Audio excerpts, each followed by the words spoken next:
morning guys. Today I'm gonna cook creamy pork and mushroom. Okay, so these are all the ingredients. We need 500 grams of pork and then 1 can mushroom, whole mushroom, drain. Oh, the mushroom whole. And then we need 1 tablespoon fish sauce, 1/2 teaspoon ground pepper, 1 tablespoon vegetable oil, 2 tablespoon butter, 4 cloves garlic mince, 1 piece onion chop, 1 tablespoon all-purpose flour, 1 cup water, 250 ml all-purpose cream, and then 1 tablespoon parsley, so salt and pepper to taste. Marinated with 1 tablespoon of fish sauce and 1 tablespoon of soy sauce and then black pepper. Okay.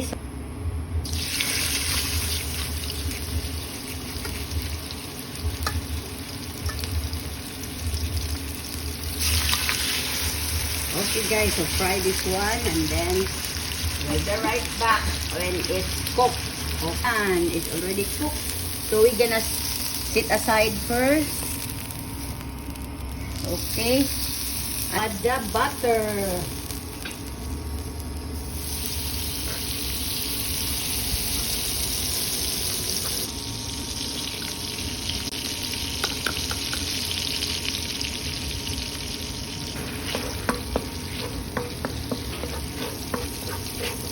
And then the onions.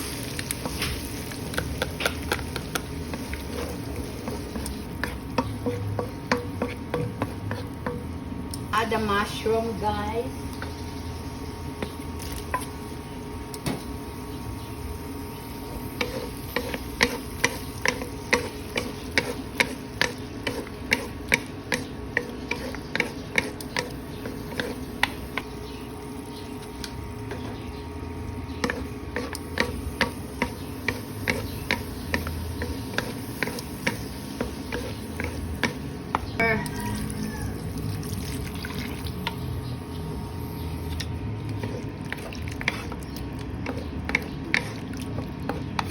Minutes.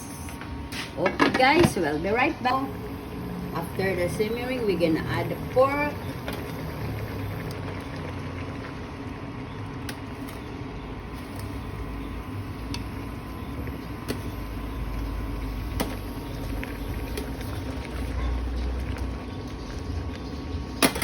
And then we're gonna add the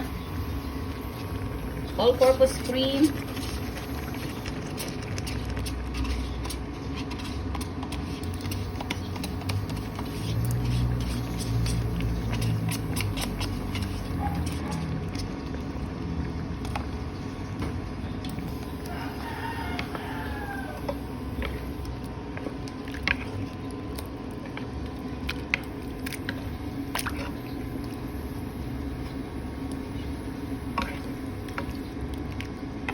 And then we're gonna add and then salt. We just put like that first, just in case if it is, so that it will not become salty. Basig maparat niya. Okay. Wow. Okay guys, we're gonna taste it if this. Okay, so I think we add the. So look at that one. It's very creamy, guys. It's cooked now and it's super creamy. Okay, guys. So we need to taste this one. Okay. Okay, and then we're gonna put mushroom.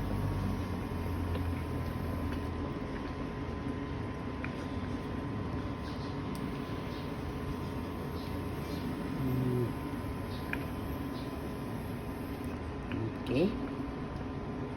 Okay guys.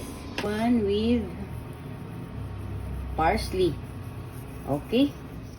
So this is parsley.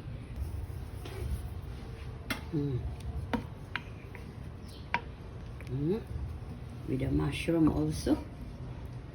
Okay. Garnish it.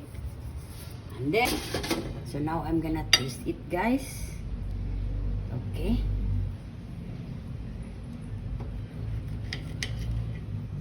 Look at that. Oh, it's very nice. It's super yummy and juicy. Okay, I'm gonna taste with the mushroom. Oh, okay. Mmm. Mmm. Mm. It's super yummy, guys. Mm. It's not salty, it's just good enough to taste. It's very tasty and yummy.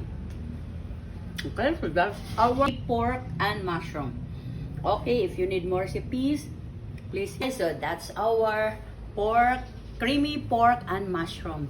So if you need more recipes, please hit like, follow, share, subscribe to my YouTube channel, The Bro Ja, to my Instagram, The_Bro_Ja, and to my TikTok at The Cooking Show, and to my Facebook page, The Cooking Show, and to my personal blog, Delia Valentine. To all my supporters and non-supporters, thank you for watching.